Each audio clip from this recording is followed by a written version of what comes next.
So we're going to do the best with what we have, and if that means pulling people off of the ports of entry to put them out on the border where there's no wall, we will absolutely do that. So the president has threatened to close down the border or large swaths of it, but the White House hasn't given any details about what that would entail. And at the Department of Homeland Security, they have not received any instructions about how they would do that operationally. In theory, they could put barriers right over the ports of entry, the vehicle lanes, the cargo lanes, where more than $500 million a day in bilateral trade passes.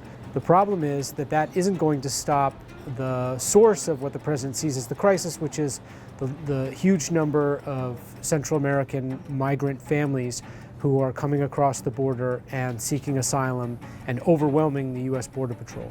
With all the disruption to our economy, or is this just a bluff? It certainly isn't a bluff. You can take the president seriously. About 90% of the migrants who are crossing the border right now are crossing between ports of entry. That means they're crossing through the Rio Grande, they're crossing the border illegally. So by closing the official ports of entry, as the president is threatening to do, you won't be able to stop the migrants who are coming between the ports. They're setting foot on U.S. soil, and at that point they have to be taken into custody by the Border Patrol, and their asylum claims have to be processed. That is what has overwhelmed the system and created this situation at the border. It is no secret in Central America that if you come to the United States right now with a child, you will be taken into custody, you will likely be released after a few days, and it may be a very long time until your case comes up into the courts. And so this has become a selling point for the smuggling organizations that are moving many of these people to the border and profiting from it.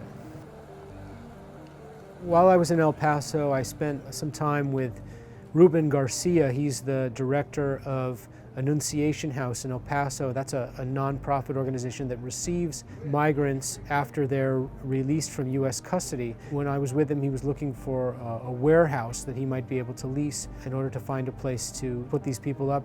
And he told me that since October alone, he has spent $1 million on hotel rooms for more than 50,000 migrants who have been released from U.S. custody to his organization. So everyone along the border, I think, is coping with this very dramatic increase in the number of people arriving. And I think we're seeing various systems and institutions really stretched to a breaking point.